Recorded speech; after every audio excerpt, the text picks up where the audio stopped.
The first words were always same at the start of the universe. In the beginning there was nothing. Nothing but the eternal dark and those 6 words. That's always how these kinds of stories start. The simultaneous nothing and everything. The fiction and non-fiction of what is and never was all at once. Although what never was just became something else. A new seam in the break. But that would be getting ahead of myself. So let's start how we always start.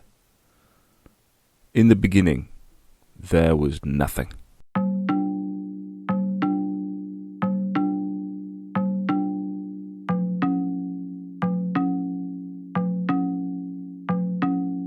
The expanse of all that will ever be compressed into a singularity of nothing, the infinite, endless void. From the center of this coalescence came the watcher in the dark, the ever-seeing eye. The first being in the universe, if it could be called that. It has its form in the same way as the void. It is everything while being nothing. Over the stretch of existence it has been called many things. I've called it a few things in my time too. It didn't stay the only being for long. Before the time of an age and seeing all that was, being the only being in the universe, the eye divided off facets of its power and grew them into 3 suns.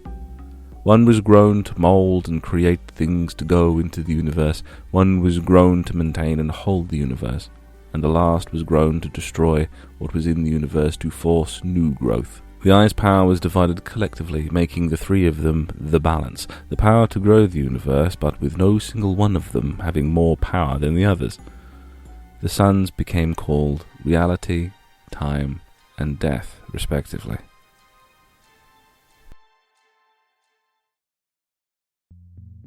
This led to the universe growing into the vast expanse that it is, grand in its scope and immense in its beauty. But even though there was a balance in power, there wasn't a balance in personality. As the new ages of time passed, the suns lent into what they did.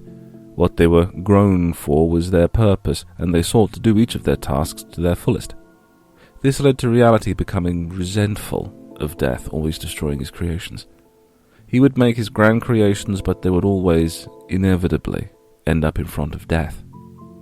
They would always be mortal beings.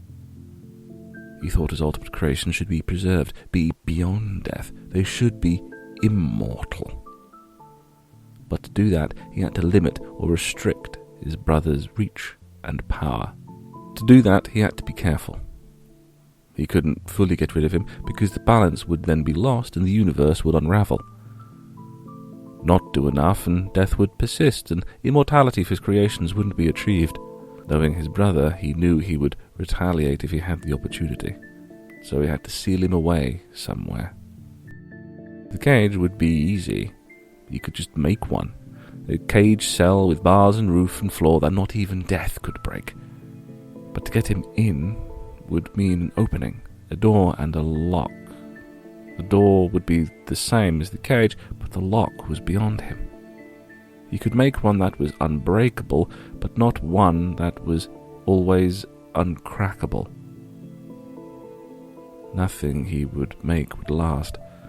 Death would have all the time in the universe. That was it. Time. If time made the lock, he could make it uncrackable. Even an infinity of time wouldn't be enough, and he could seal death away permanently. He set about convincing time to make the lock. He didn't need him to fully join his cause, but align himself just enough to make the lock. He plied him with words, with visions of the destruction and torment that death brings to the mortal beings. He pushed him over and over, saying it was only to lock him away and to not remove his power from the universe. Time had seen the ways that death would and was going to do his duties in the universe. When seen from a particular perspective, from the way reality wanted him to see it, his duties could be seen as barbaric instead of a duty of purpose and balance. As reality persisted with his words, time eventually, begrudgingly, agreed with his view. Reality showed him the cage that was to hold their brother. He had made it in a small pocket of the void. It was small and contained. It had a basic flat slab floor and top. Its border edges were connected by a frame of bars, each less than a handwidth apart. The material looked like it shimmered, like it phased in and out of being, something beyond his mortal materials. It was like a cage for an animal. From what reality said, from what he was trying to convince time of what death was, it was appropriate. A thing to hold the viciousness of their brother. He showed them where his lock was meant to go. Then he told him his plan. He would create an illusion, something that would beguile death and lure him into the cage. When he was far enough inside, and before the illusion broke, time would shut the door, place his lock, and seal him in. Time agreed. An age went by as time finished his lock and reality put the final pieces of his plan into place. Then the moment came.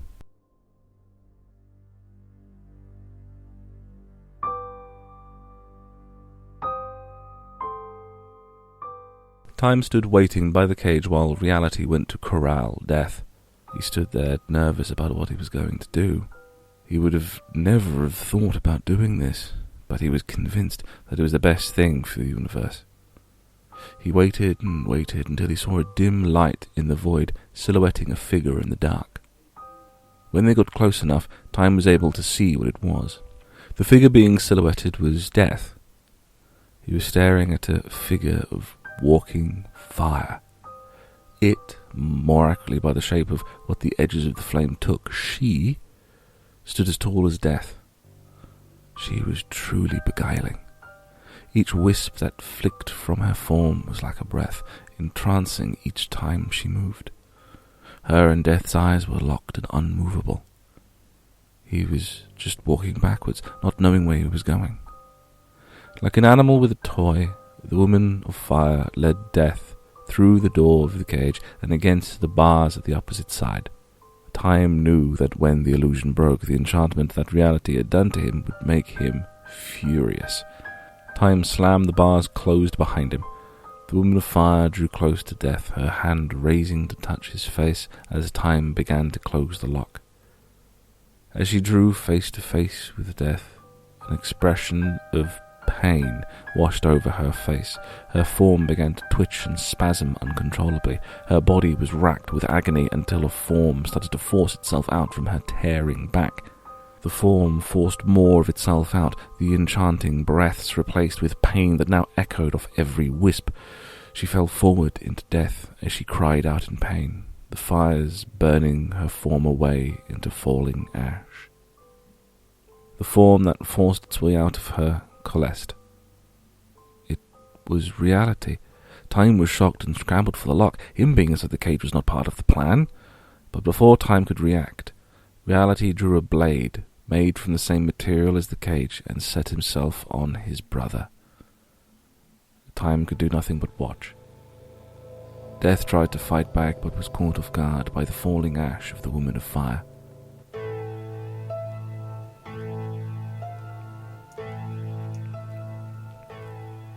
This is the point where the story gets its name. Reality stabbed and tore at his brother, not just wounding him, but cutting and slicing out chunks of his flesh, chunks of his power. In the end, Death became a misshapen cadaver of a being. Before Time could open the lock, reality was already done and had caught his breath. This was always reality's plan. Reality pulled out 3 material jars, very plain compared to the rest of his creations.